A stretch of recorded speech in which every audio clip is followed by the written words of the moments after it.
Lovely to have your company. Another Saturday afternoon. Beautiful weather outside. I hope it's the same outside of your window as we speak. All heading, of course, towards the kick-off this afternoon, 3 o'clock. The Sea Eagles. That can't be right. What, kick off at 3 o'clock? 3 o'clock? 3 o'clock, Knights in the Sea Eagles. Yeah, Knights in the Sea Eagles. It's Old Boys Day, at McDonald Jones Stadium up there in Newey. Old Boys Day, which is always good. They usually They'll get a turnout. They get a bit of turnout than what we did the other week. Yeah. Hey, can I just, yes. Oh, yeah, how did you go? This is last week. There were 6 of us. Oh. Yeah, I had a ball. This is the reunion for the grand final. This is the 09 reunion. Mm-hmm. And we played the Storm in that grand final, but the reunion was against the Cowboys game last week. Yeah. And I was excited. I left here, pumped in an Uber last Saturday, texting on the way through. Who's there?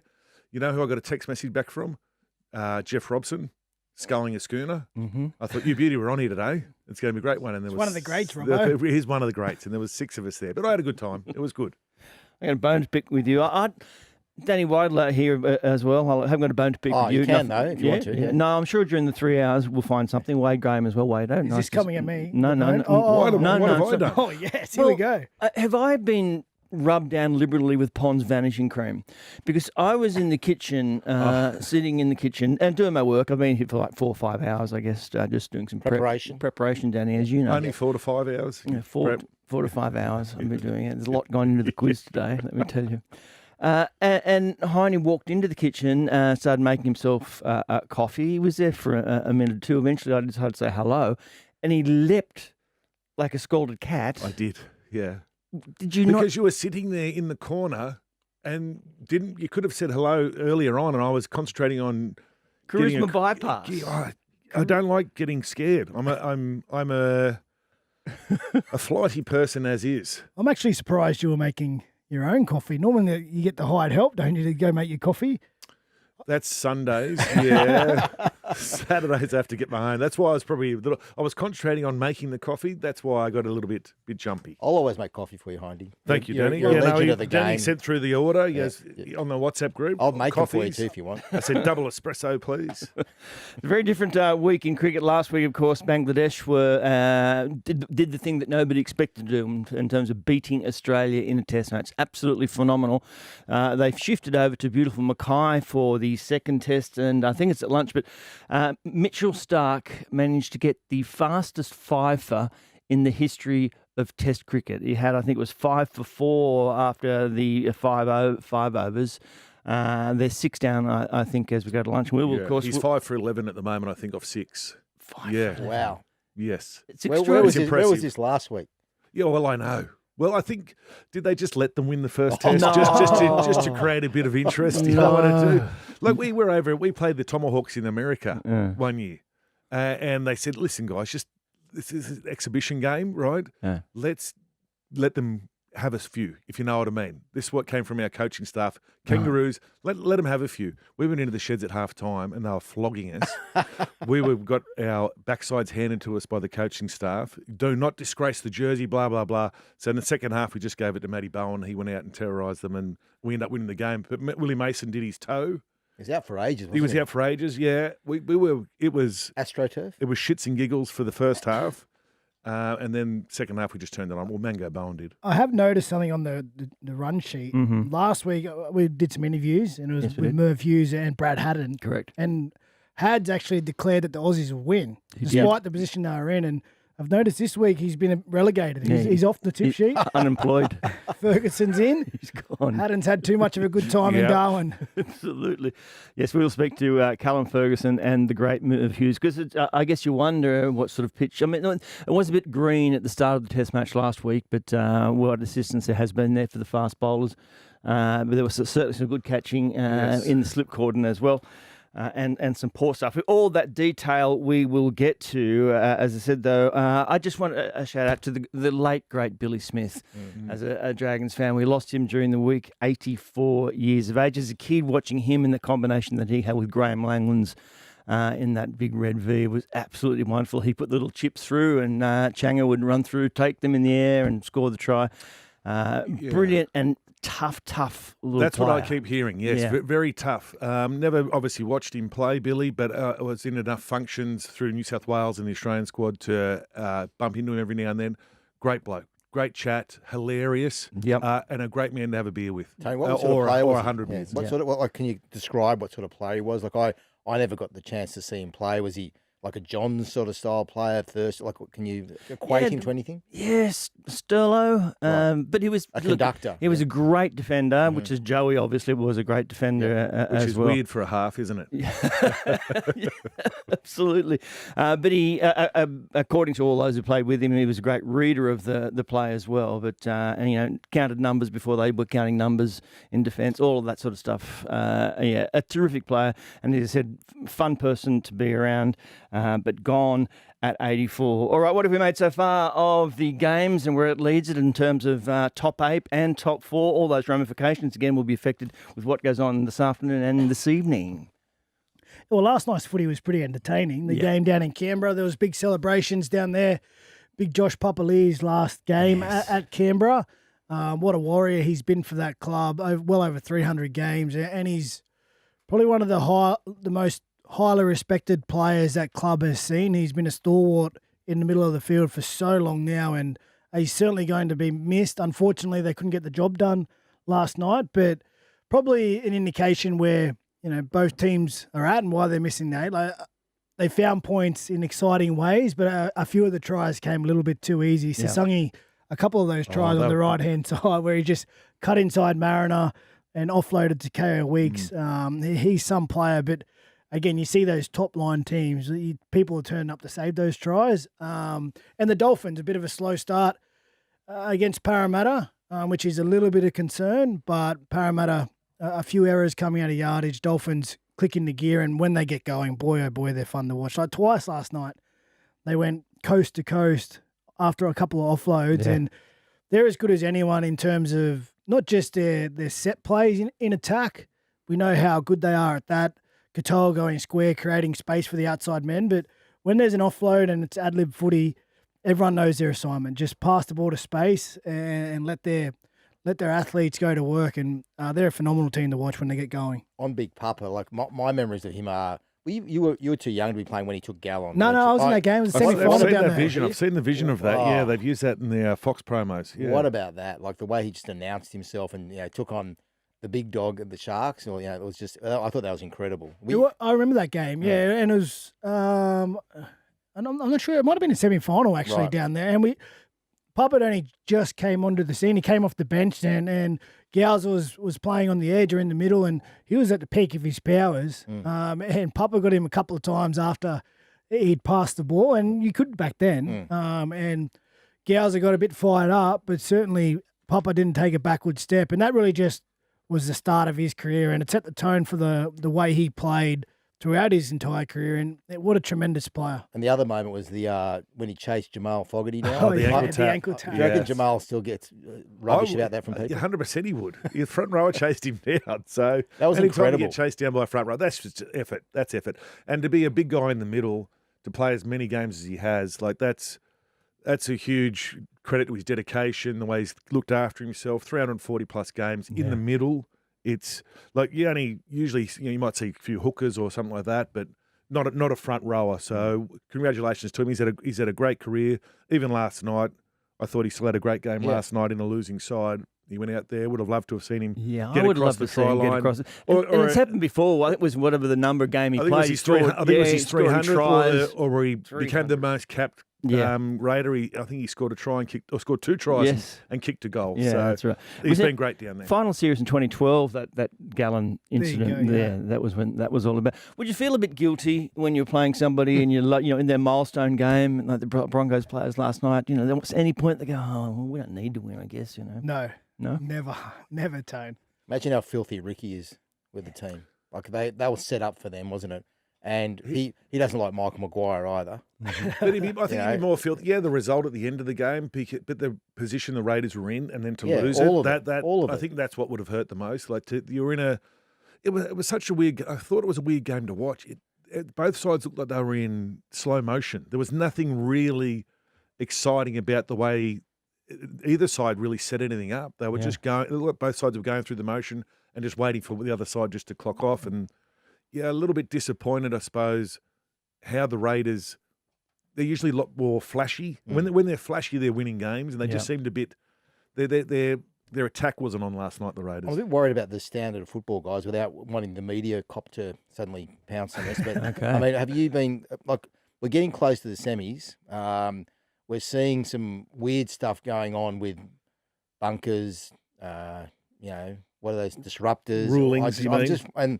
I think the standard's not where it should be at the moment. Are you talking about the game I standard think or the game refereeing? standard, yeah. As in the players and their way I they. don't think the standard's been that great. But I think that's at that time of the year when we're all excited about the semi-final. So Yep. everything that's not semi-final like footy, we kind of maybe get a little bit deflated. But I'm You're okay with it? I'm okay with it. Yeah, I think it's Much as okay. me being negative. Well, it I think could be. you only have to look back to that Roosters That was Penrith game great, last Yes, week. and I think and that's what we got. I think That's what that's we a have to setup. look Maybe I forward. felt Yes. spoilt by that. Yeah, Yeah. that's That's what we what have it to look is. forward to. But Yeah. in a few more weeks, so just Okay, all right, hang on. keep I'll the hang powder on. dry, mate. All right. It's coming, all right? Okay. If not the game standard, though, Wade, you think that people may be talking again this week about the officiating?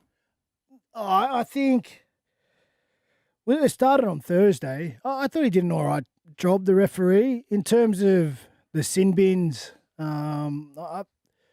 The repeated infringements, I think they were well deserved. Yeah. And the way Penrith played, they were pushing the envelope. And again, talk about that Roosters Penrith game. That's a direct reaction from that game because the Roosters got not the rub of the green, but they tested the referee and they did get a result from a lot of the way they played. And Penrith, again, a really high quality team, they would have saw the video and go, well, if they're testing the referee, we're going to test the referee. And listen, the more you control the games, the more you can get away with. I thought Atkins, I think it was, he did a good job in terms of the repeated infringement straight to the bin, but Penrith didn't flinch. So Like, you don't reckon there's the dreaded C word, the crackdown? There's It feels like a bit of a Oh, crackdown. I honestly think that it feels like that way. that's the 'Cause vibe I got. we've seen it all year and Yeah. not been put in the bin for Yep. that sort of. And yes, they were warned. You can hear him warning players. Crackdown. It does have a feel of a bit of a That makes me crackdown, nervous, doesn't Hindy. it? I'd rather it happen even what now we saw than- the other week with the disruptor as well. that can go. But yeah, there was a little bit of me thinking, oh, they're cracking down on this leading into the semi-finals. Yeah, So and Wade, while he had a good game, I still can't get over the Liam Martin sin bin. with you, Like it's ridiculous. what are they supposed to do? He's turned, but did I hear this correctly that the referee, or they said there was a try-scoring opportunity for Farlongo, but there was 6 Penrith players in the in-goal area chasing the same ball. It was nowhere near the try. What was doing? I didn't get that one, and to be fair, that was the only one I probably thought they got wrong. The other ones they were warned, yes. Cogger was definitely in the bin. Yes. yeah. There's he's facing 3 weeks? weeks. Yeah. He knew it too. He had his Yeah. Well, that's straight away. Yeah. he What about knew. the Jermaine Asako try, no try? Try for me? No I know they try. went upstairs and said no try, but I thought either way it could have gone for me. I don't care either way. I thought he got it down. Obviously, the referee went to the video and said, look, no try on field. Was there enough evidence to overturn it? I was neither here nor there. Yeah, and the different camera angles seem to show different things, which makes it kind of difficult, doesn't it, to overturn it, I would have thought. But Jason Rolls, the Parramatta coach, here's what he had to say after the game. Coach's decision with Masako try, which sort of I thought was a bit different to how they ruled last night with Harry Grant. Where would you think? Yeah, so I don't go anywhere near that. I don't go anywhere near the refs or anything like that because I know they've got a tough job. But one thing I will say is that bunker's got more technology than they had getting to the moon, and they still stuff it up. That's what I don't understand. So, yeah, that's just all I've got to say about the bunker. I don't have anything good to say about it, so I'm just going to leave it at that. Are you specifically talking about? No, I'm not saying any more about the bunker.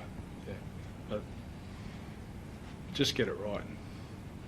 Did you think Jermaine Sabo bobbled the ball? I thought he did, yeah. I thought it went up no try, and then how they turned it over, like that.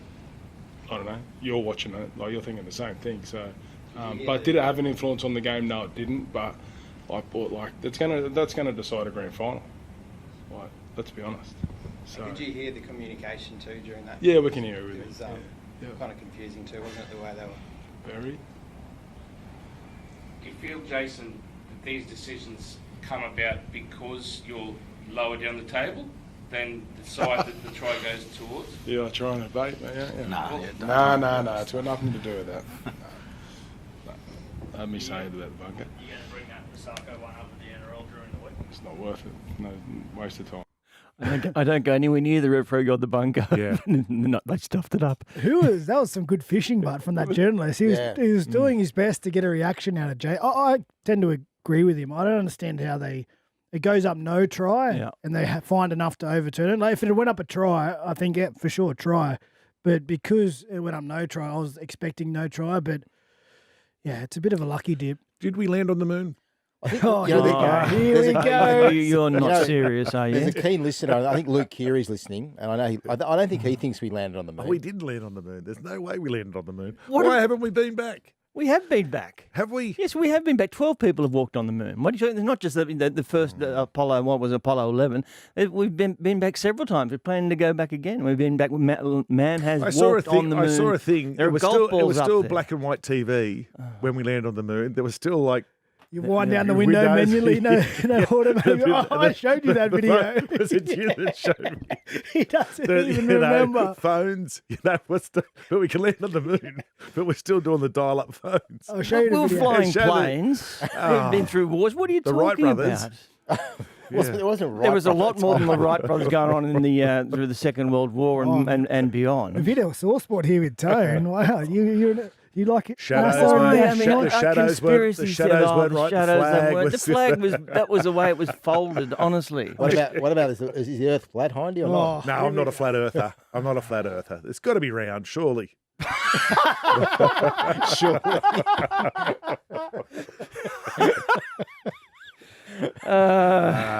Fletcher's a flat earther. is he? Yes. Yeah. Wasn't Matt Burton the same? Birdo. What if he walks far enough? He's going to fall off the end. That's apparently what he reckons. That's what he's basically. That's what we're saying. So Can we go ask the open line? Anyone? Brian Fletcher. Yeah. Brian Fletcher. He's not a stupid person as No, the, he's as not. the That's president the of the United States thing. would describe most people. He reads a lot as well. He gets into the little dark, deep holes. So he's a conspiracy theorist. Massive. Is that rubbed off on you? Is that what's going A on? little here? bit. He has a little bit of an influence over me, in regards to that sort of stuff. Yeah. Maybe stand up for yourself, fella. Yeah, I'm not. I'm a bit of a pushover, as you know. I'm easily convinced. So Was it a try the other night? Change your mind. I always said I was always getting out the way. No, it was no try. So could the bunker take us to the moon? That's the other thing. Well, that's the maybe. Is there enough technology in it? Well, instead of the NRL forking out for a plane, let's get into the space race. There's a good idea for Peter V'landys. Well, you spoke to Peter V'landys during the week. We might come back to that. A hard-hitting interview with Yeah. Peter V'landys. Just quietly, did I miss a memo about wearing hats? All three of you got the hat and the cap on today. I wear a hat every week. I wear a hat every day. Most weeks for me. Okay. Yeah. Yeah, I feel like I wear one most weeks What too. about you? It's just me. I get it. You got mine? The jacket. No, I'm good. Well, should we have our hats off inside, or has that rule gone out the window? Don't you used to get a clip round the back of the ear if you had your hat on inside? You dip your evening, ma'am. Yeah. Definitely not in a bowling But club or an Jack, RSL. you used to get a clip up the ear if you said we never went to the moon too, mate. So you're treading on thin ice. Thin ice. The Jack Cogger thing, what's that going to mean in terms of the half situation? Imagine too long Well, he he's comes come straight back in. yeah. And it's unfortunate because he knew straight away. He's already had a few issues with similar offences this year, and he came out of the line, just got that tackle wrong. It was direct contact to the head, and again the frustration and how upset he was on the field. He knew that it was going to have repercussions, not just for that game, but for future games, and it opens up the door for someone else now to come in. And if it's Tulangi and he plays well, he probably keeps that spot. It's significant though, isn't it? Because he's been a definite, he's been a statement selection by the coach, hasn't he? That they want him there ahead of Tulangi. So, it's probably Penrith don't need more disruption around that area with Yowie out and all that sort of stuff at the moment. I think and Ivan obviously had a lot of faith in him, so it's a significant out. Yeah, well, even in that game, there was a moment where Ivan changed Papali'i and put Luke Garner into that left edge position, and that for Penrith, as good as they've been, they really didn't have any chinks back. When they were on that run of 4 grand finals, like especially defensively. At the moment, all year that left edge has kind of plagued them, and there's been some issues defensively on it. And he tried to make that change with Cogger to try and improve that area. But, there's going to be more changes now. And I wonder if he's even thinking about Papali'i and Ghana, whether there's a change there, because teams have been able to have joy down that right-hand side of Penrith. Well, they still had it there on Thursday night, did they not? Well, they were playing against 11 men. Yeah, I know, but there was early on in that, there was Tungo. I think he had a few. Well, that's the left end. That was the right edge. That was their right. I'm talking about Penrith's left. Sorry. And on that edge, Alan Motti's out, so he'll come back, and that's a straight swap. But it's more that combination between, it was Papali'i, McLean, and Tulangi, and they tried to change that with Cogger. Luke Garner spent a bit of time there, so they're not quite at 100% on that side, and it's definitely an area they'll be trying to improve heading into September. All right, Jacob Preston. Now, what is going on with him? There's lots of very strong talk, Danny Weidler, about the offer that was made. I think the word disgusting came with it. Yeah, I've heard all that. So the offer, which has been reported, is around the 630 mark per year. I don't know if that's accurate.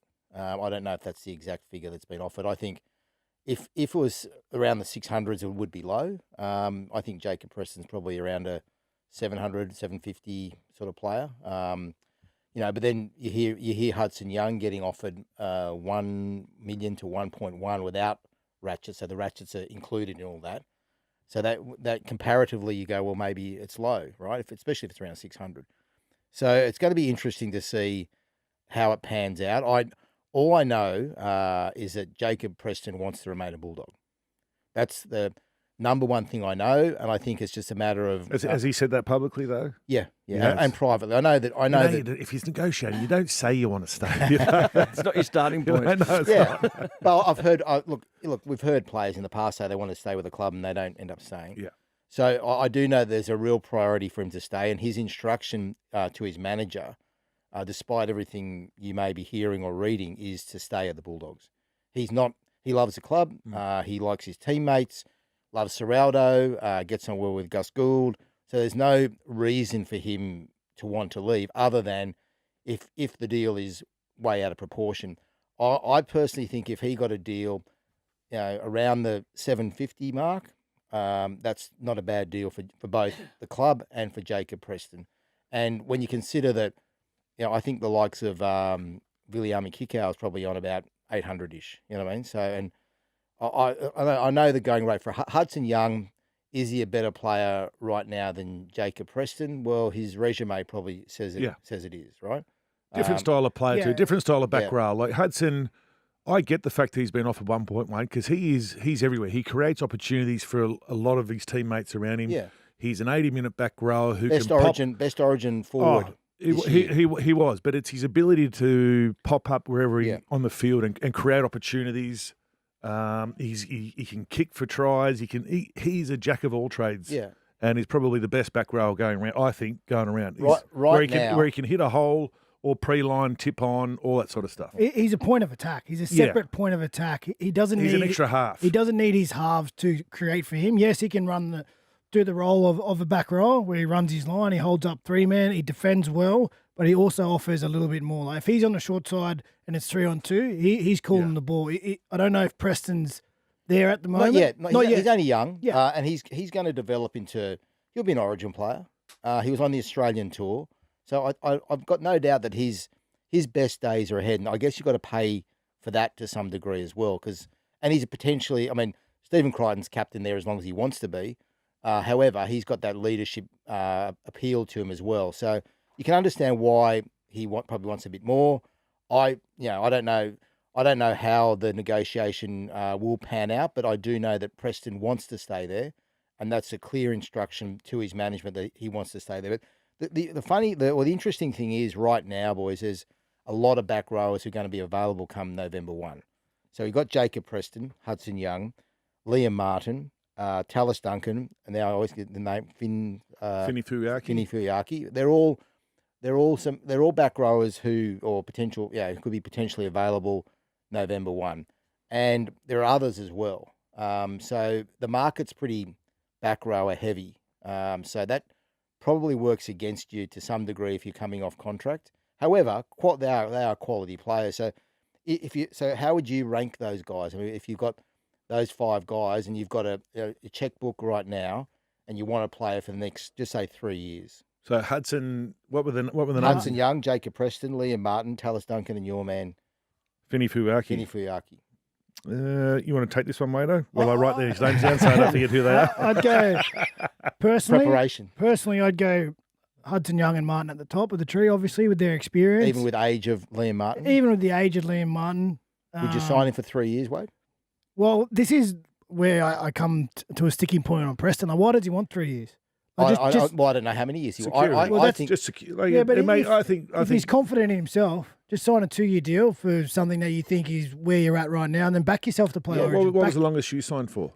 3 years at the end of my career. Before that, I was only 2-year deals. You only ever did 2 years. Yeah, because I backed myself to keep improving and to keep growing in value. And he's a really good player. And again, we're only talking on speculation. We don't even know. But I think if you get a 2-year deal at that 750 mark, he should be confident to take that. And is that enough money for him? I think so. At this stage in his career, even if Hudson's getting $1 million. Even if Hudson's getting $1 million, like the Bulldogs have got some issues in attack. He's offering at the moment what a back row. He's not kick out. He's not just out on wide where you can just throw in the ball and he's going to create something. They've also got Satili Tupanua as a back rower at that club. I think that. He's when he can get on the field, he's unbelievable. He's different. Again, they're all different players. To be fair, like this might be controversial. Ooh, look out! Hang on, because I played back row. Record this, play and record together. Yeah. Okay. Look, back rowers are probably the most easily replaced. Like it's not that hard of job if you're just going to be a standard back rower who runs your line, makes your tackle, connects to your edge and the middle. It's a pretty simple role. But if you want to be at the top of that tree, you need to have a couple more. Be like Hudson Young. Because he is the top of the tree, isn't he? So he offers something different to kick out, right? Yep. Hudson Young, he can pass the ball. He'll take on short sides. He has that aggression where if it's not in the plan and they're under pressure, he'll come out of the line and try and force an error. He has that license to play football. A lot of back rowers don't have that license. They get pigeonholed on the edge, and this is your job: run a line, make the tackles. But that comes with a bit of experience and, I suppose, confidence as well, doesn't it? To demand the footy when you think you can use it. And again, I think Preston's probably got that in him, but he's not really showing that at the moment. And you get paid on what you do every weekend. But there's emotion around this, though. There's a lot of emotion around Preston and the Bulldogs, and it's a public signing now, so there's a lot of pressure on the Bulldogs to get it done. Well, we've got Hudson at number 1, correct? Yeah. Number 2, who do we got? Martin. I put Tallis Duncan in there purely because of his age and his ability to play both. Mardo, I find the aggression and he can inspire a side. So he's at my number 3. Like he's full of, but he's still one of those ones where it's a little bit one-dimensional, hit a hole on that edge. I think Nanai's off too, boys. But again, I think that's his role in that team. Yes, because he's got people around him to do other things. That's all he needs to do. Yeah, I get that. That game he played in Origin when Twali got sent off, I know it was a couple of years ago, but if it hits the fan, Martin's someone you want in your team because he's look at the going difference to... he made in Origin 3. And he creates those things. If he'll come out of line and whack someone and loose ball sort of thing. He knows when to do all that sort of stuff. Nano might be off as well. That's just off the top of my head, I think. Vinny Fuiaki, I got a 3 for me. Like, wow. He's improved out of sight this year. With the back rowers for the Dolphins, they are both go-tos for the Dolphins this year, and that's what the difference has been this year. And his ability to break tackles and offload. Again, like we're using the kick-out example.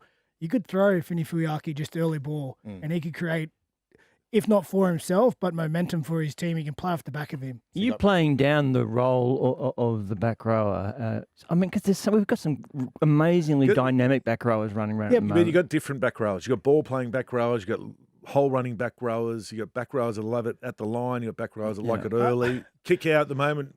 He's one of those ones where at the moment he's discovered that, give him the ball a bit earlier. Yep. And then he's starting to create a bit of the stuff where he's hitting good lines. Probably centres and back row, in my opinion, at that entry level to get in be a consistent player at that NRL level. They're the 2 easiest positions. Wait, and because that's why you can interchange them almost. Like you see Yeah, a lot well, of back edge, rowers yeah, who can play centre, and you can probably make a lot of centres into a back rower. But that's only in terms of And then you get the middle back rower.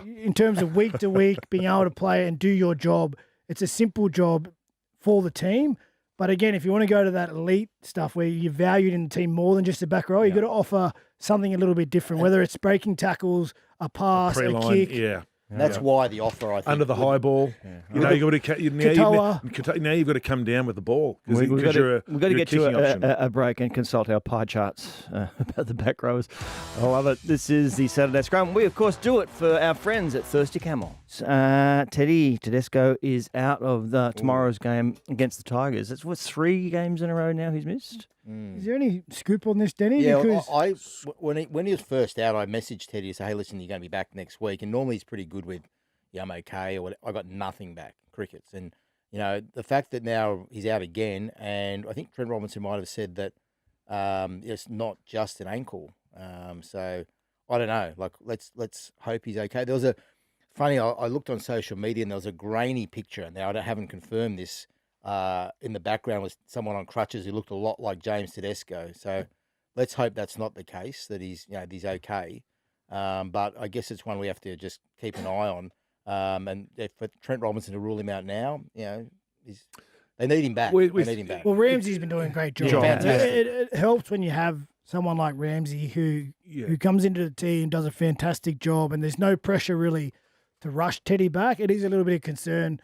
You know, 3 games at this time of year is a lot. Like he's a pro, he's experienced. Missing football is not going to be that big of an issue for him, but it does say there's a little bit more going on than just possibly the ankle. Because let's have the chat about, you know, the Yo. Can Penrith win without Yo? Win the comp without Yo? Can the Roosters win the comp if Teddy's suddenly out long term? If it's I don't know how bad it is, or if he's definitely back next week, but I think they need him to win the comp. I think they need him to win the comp. And I think he will be back, but it's saying there's a little bit more going on than just the ankle. Because I was of the opinion that game on Cowboys, you know, they're just wrapping him up in a little bit of cotton wool because the performance was over at half time. Yeah. It's not a bad thing for him. He's getting some rest. He gets to put in a hard block of training, like in the gym without the bumps and bruises. He can get some quality strength done, which is good at this time of year. But it is a little bit of a worry that he's missed this much football, because it says it's not just a slight injury. There's a bit going on. But without sounding disrespectful to Tigers fans, they're playing the Tigers. That sounds disrespectful. Well, you know what I mean. Like if there is some sort of little bit of a niggle still, like let's just put him on ice. You know, I think we can beat the Tigers without him, sort of thing. I'm just digging myself a hole. Just digging myself a hole. Yeah. With all due respect, that was a disrespectful comment. It was, totally. And how many times have we been to the moon now? All right, before we get into whether Penrith can win, let's go and just wrap up. We're talking about the back rowers and the way Canterbury dealing with Jacob Preston. So there's a fair bit also going on with Hudson Young, but just the way you were talking about Preston was interesting, and I know you're worried about being controversial, but that's probably the way the Dogs actually look at things to a degree. They've got a real money ball approach. They've got a guy there who does a lot of their research and stats, and and they probably look at that, and that's how they value players to an extent as well. There's a real system there, and it's not just done on the stats, but they base a lot of it on that. And you're talking about salary caps, and I guess if you're looking at a back rower, you've got to work out the difference between a back rower who's worth 150 grand and the contribution he makes to a game versus a back rower who's at 600 grand, and work out your cap around that. And all of a sudden there's another 300 or 400 you can't spend on a potential halfback down the line. So it's a balance. And with the Bulldogs, like, with all due respect to Bailey Hayward, he's not an elite 9. Connor Tracy's fantastic fullback, but he's not an elite 1. Mm-hmm. And they're normally where you spend your most money in those spine positions. They're a little bit out of whack in terms of how much they're paying Burton, and now he's playing in the centres. Yep. Crichton's mixing and matching in the halves. Galvin's got a big future, but he's not quite there yet. So they're a little bit out of shape with their roster. And to compete against the top teams, like, the defence has won them a lot of games over the last couple of years, but they need to find more, and they need to rework that roster out, because it's just a little bit out of whack. And if you start having a lot of money tied up in your back row, you've already got a lot tied up in kick-out. Well, there's probably 1.4 at the moment at least in their back row with Kikau and Satili, and then you throw in another 7 or 8. That's a lot in back rowers, isn't it? Yeah, and I think with Preston, they need to keep Preston. Yeah, absolutely. He's a long-term Bulldogs player. He seems like a great young player, a great young fella. He potentially has captain material written all over him. If the sticking point is just money and he thinks he's worth more, well, then take less years on your contract. Take what you're happy with right now. I think the Bulldogs, if they would get to between 750 for 2 years, and back yourself to find another dimension in the game, back yourself to play Origin, keep improving, and then the next time you come off contract, well, then the money comes. How does it feel as a player if you think, okay, I've taken less, and like just say, hey, I've taken less than Kikau, or I've taken. And do you get dirty, or do you just? Well, not really. No. Like I've never thought about that ever. Every contract I sign, I never thought what someone else getting. Are they getting more than me? Yep. Never. I think once you sign that contract, you go through that decision making process, and you sign it. Well, it's gone. It's in the rearview mirror, and you're focused on improving as a footballer, giving yourself the best opportunity to play well on the weekend for yourself and for your team. And again, like, you're never a finished product. Yeah. Like, you're always chasing more and more as an athlete, and that never stops. All right, the Panthers against the Storm. I think hadn't been beaten on a Thursday night down there, but they were this time 22-14. Wait, an important game for the Panthers in terms, that they were so far ahead, halfway through, even beyond halfway through this season, then dropped off a bit. Obviously, we now can talk about those injuries and how they're affecting them, but so that they wanted to come back with a performance. Yeah, and that first half was top notch from the Panthers. I was not a little bit worried heading into the game, but I thought Melbourne might make a game of it just because Penrith have had a tough few weeks. They have to travel over to New Zealand, and they lost in a tough match over there. Then it was a brutal game against the Roosters, so to have to travel down to Melbourne with them coming off the bye, it was little bit of a danger game, but they started, like I said, on fire, and they did enough in that first half to allow them to get away with that scrappy second half. Melbourne, they're just missing so much firepower, aren't they? Yeah.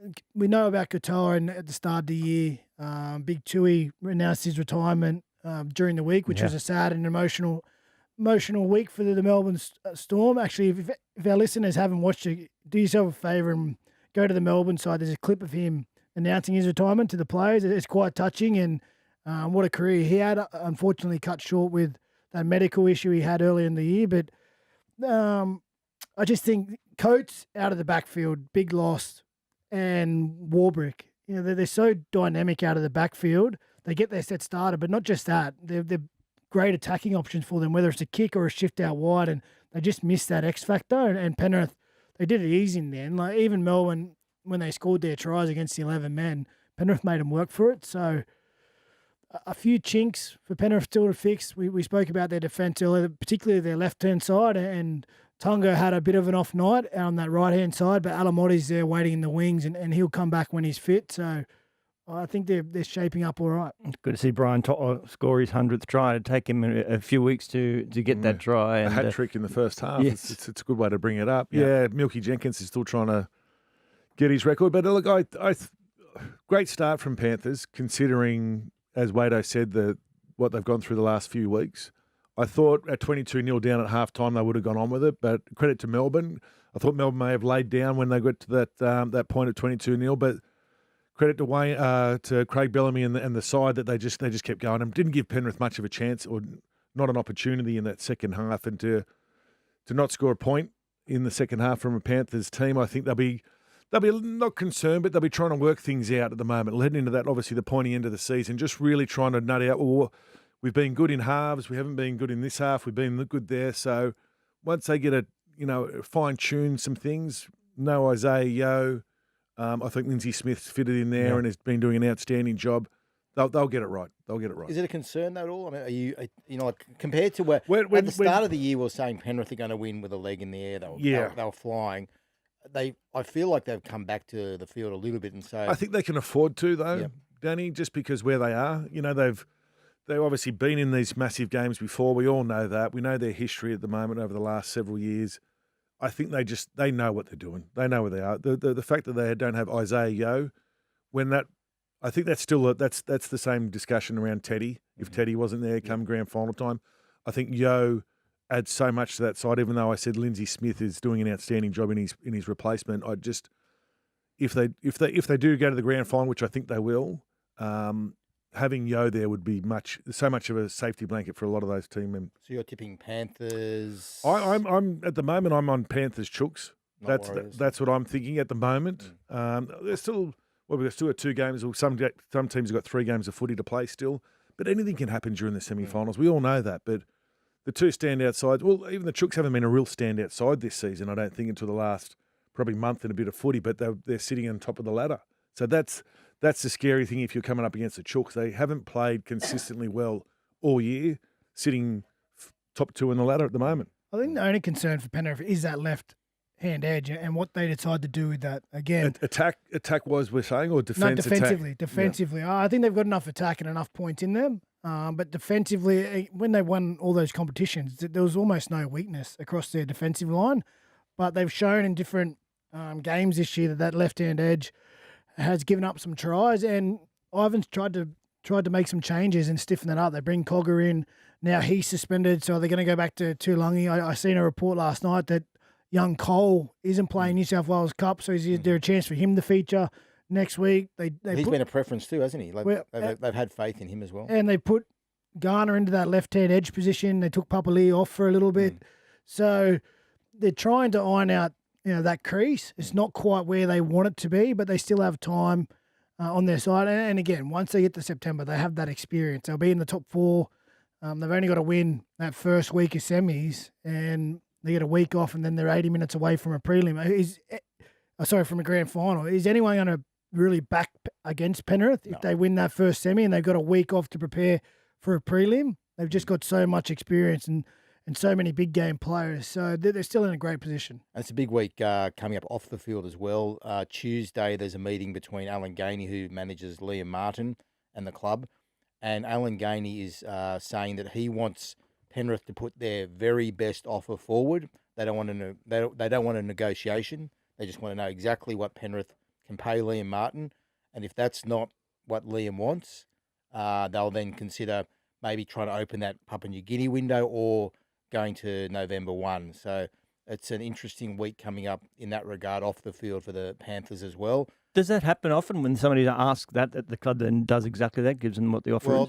Penrith would probably have a level of respect there for Liam Martin, considering what he's put his body through over a decade or so, however long it is. There's no one who's played tougher for Penrith than Liam Martin. So I think he's got that level of respect to say, hey, listen, just tell me where I'm at. Yep. And Penrith have shown with their track record that they'll treat these guys who have done so much for the club. So much. Like, you could argue that no NRL players in history have compared to doing the job for their club than this Penrith team. They won taken less probably. And they've won 4 competitions in a row. And I think they've shown their cards with the way they've dealt with Fisher Harris, the way they allowed To'o to look at PNG, that these certain players who've lived and breathed and produced for the club, they have treated with respect at every time. And Liam Martin deserves it. 100%. He's an absolute warrior. He's a beast of a player. And, I'd personally be great to see him stay at Penrith, but if they can't come up with a reasonable offer for him, which I'd imagine they'd be working towards that, they'd want to try and keep a guy like him. Well, where is he on the list in regards to I think third? Number 1 is King Cleary. Yes. Number 2 is Yowie. Mm-hmm. And you think number 3 would almost be Mata. Would you think? Or Leota and Martin. Yeah. Very, very similar. Very similar. And they gave Leota a chance to look around. I don't even know what happened with any of that. But the Liam Martin's representative career, Australia, New South Wales, Australia, he's a great forward, and he deserves that opportunity to find out exactly where the club's at. I do like it when players who have an antagonism towards one another, they continue that. Cameron Munster running straight after Liam Martin after he lost the ball, just letting him know exactly. Every time they meet, there's something happens. It's great, isn't it? It's kind of great theatre. We love it. The game thrives on personal combat and also, I guess, the whole team rivalry. But when there's a good personal duel, we love it. We look forward to it. Yeah. And, they've had a good running battle. Yeah, it has been good, hasn't it? Because there's that genuine disdain for each other. But Dylan Edwards, the last couple of weeks, he's been fired up, hasn't he? Yes. He got into a little bit of a melee again on the weekend, didn't he? A little bit of a push and shove. Well, even Leota early in the game, he had about 3 Melbourne Storm players around him, and the Penrith team, they didn't even go to help him. They just backed Leota against 3 of them. Well, same with Dylan Edwards. They reckon he's the best I've fighter. heard he can he's throw 'em. an absolute machine with the fists. Yeah, well, he punched Mick Ennis on the panel on Fox Sports last night. Mickey deserves a good punch. Ivan Cleary joining, was it the 500 Club? Yeah, it was a special night, and what a career he's had. Rocky at the start, had to leave Penrith, go to the Tigers, left the Tigers on, probably not the best terms. But then he goes to Penrith and creates that dynasty out there, and it still might not be over. They've got a wonderful opportunity this year. So many grand final appearances, so many wins, and all these players that we're talking about, he's been so influential in their career. Yeah, I think, Ivan, it's interesting because he's going to be off at the end of 27. There's a couple of rep jobs floating around, particularly the Australian job. That's a potential for Ivan Cleary if you want to land that way. I wouldn't be surprised if he's a serious contender for that as well. And we do it thanks to Thirsty Camel. Thirsty? Need drinks fast? Your favourite bevy is just around the corner at Thirsty Camel. So camel on down to your local Thirsty Camel bottle shop for unseriously good deals. Thirsty Camel, the place to go for all your favourite beers, premixes, spirits and wines. Always remember to drink responsibly. Hindy, your interview with PVL, the great man, talk us through that. Yeah, it was a bit of a hard-hitting interview. Not our typical Fletch and Hindy sort of interview. We had tried out a few laughs, but we just went down the whole serious angle about, obviously, the expansion, the jet, the purchase of Super League or the investment into Super League, all these other things as Media well. Cop. Media Cop. There was so much we spoke about. Found it quite interesting, and I thought this could be my little niche. I could get into the serious interview sort of things. Oh, I'll have to watch that. Do a bit of research. Yeah, you can watch it. Was it called 80 Minutes? Is that was it? It's called 80 minutes. Yes. Yeah. 60-minute style, but we called it 80. Right. Did it go for 80 minutes? No. Did you have the Went to ticking clock at the start? Yeah, the ticking clock. Did you? Yeah. I'm going to watch this interview. I don't watch much of your stuff. It was very good. It was very good. Thank you. Can we go through hard hitting through a few of those things then? Let's start where it's not even on the rundown. The plane. Yeah, The plane, they the want to plane. purchase. They think it's going to be a good investment. Or the NRL would like to purchase. They think it's going to be great to get around. For them to get around, or for teams? For teams use it? teams, the NRL, just whatever's going on. We mentioned triple A's, that sort of stuff. They said potentially. I will say during COVID when we had the chartered plane, it was an awesome experience in terms of it was flown out of Bankstown. Yep. So we just basically went straight to Bankstown, parked our cars, walked straight in, get your ticket, go for security, onto the plane. It was fly up, play on the day, and then fly back. And it was a long day because after the games they're quite late, and it was quite a mission to get home. But once you're home, getting home at 1, 2 in the morning, like you wake up the next day, you're at home. You're back in your own bed. You're ready to go down to your own stadium to start recovery and do your reviews. I loved it. I loved that one experience. team for the One the team plane? for the plane, yeah. Yeah. Okay. Yeah, well, they didn't fly Brisbane, the Sharks up to Brisbane to play Brisbane. They're actually Zing. they're definitely in the market for it. And I think they're looking at a plane that was used by the NBA. Yeah, that's what PVL suggested, that the NBA has a lot for sale. So second-hand. It'd be second-hand. Look, we'd go through it. Good leg room, wouldn't there? Kick the tiles, check for rust in the door. Of course. Yeah, all that sort of Because thing. you do consider they're not an inexpensive toy, the plane. So obviously, he's great at being across all that, and he does have a fair bit of a wad of cash at the moment to spend. Well, you think about they'd use it for Perth. I reckon they'd use it for PNG. All that sort Well, of you've got global round as well. We've still got another bit of Vegas to go. So there'll be times when they need to use it for sure. Perth's the biggest one because logistically they could have some issues, right? To get across there and to get back after, like, if you miss the Sydney curfew, can you fly back in? And I don't know if they'll get a curfew exemption for the plane. teams Well, would we've got the new Western Sydney's 24 hours, is it not? Is it? I thought it was 24 hours, the Western okay. Sydney one. Can we Google that? Yeah, it is 24 Yeah, hours. okay, Yeah, that is, yeah. yeah. So Is it just go open to- yet? Nearly. I think they're doing They've had, flights. they've had people go through soft to launch. check There how. Go, Yeah. there we go. Are they landing in your backyard, Hindy, on your property? or? For me, it's neither here nor there. It's 6 of one, half a dozen. So it'll just be. You've got shares in the airport, don't you, Hindy? Nah. What about the media That's like cop? Jonathan Thurston. The media cop. What did he have to say about Look, that? it was just normal. What we all expect. Let's talk the game up. You know, there are going to be issues in the game that no one's happy with, but let's just keep the game. You know, let's talk up the issues. Let's not always, focus on the negative. So it was what we all know anyway. And we suggested, look, well, how do you? Who's the poor bugger at the NRL that's going to sit through NRL 360 and pick that apart, sort of thing. So Yeah. it was just look for me. They can be self-policing on that show. Yeah, yes. But I just think that's just to beat up the old media cop. Yeah. You know, the game sells itself. Yeah, we're gonna discuss things that we don't all agree with, and that's just how it is. That's how it has been for forever. So that's it. He's done a wonderful job, Peter. I remember during that COVID period at the very start, we were on the brink of there was no money in the bank. There was 40 million, which would allow the game to run for a certain amount of period, and he took it on, and he set that date about getting back onto the field and playing, and everyone laughed at him. Remember, and it wasn't possible. And if we didn't get the game up and running, like we were in a pretty bad way. So the fast forward to today, after that most recent broadcast deal, and to be in this position, like it's never been stronger, the game. So Peter and definitely Andrew, they need to be congratulated on what they've been able to produce in their time at the top, because it's honestly been fantastic. There was a less hard hitting interview than yours with Fletch that the Landis did this week with Mark Bouris as well. Like he wasn't asking the super tough questions like you were, but he did point out on that podcast that they've got a hotel policy, so they're buying hotels because they see the rate of return on investment in hotels at about 8%, which is better than bank, which is around 5% for them. So, and the reason they've taken this policy. The reason they've decided to have an asset investment policy was because of Nick Politis.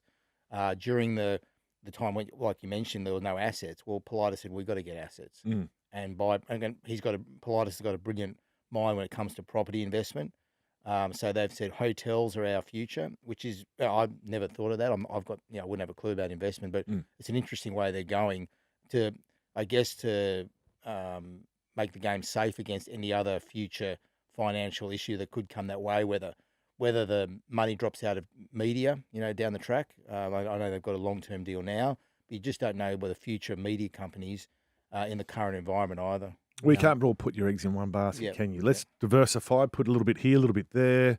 Yeah, it does make it a lot safer, just in case. What if we do get another COVID and things happen? Not. Yeah, well, yeah. Right, so he mentioned the words fast forward. What about the idea that he wants that 20th team announced by Christmas? Danny Weidler, is this likely to happen? Well, if the Landis wants it, it'll happen.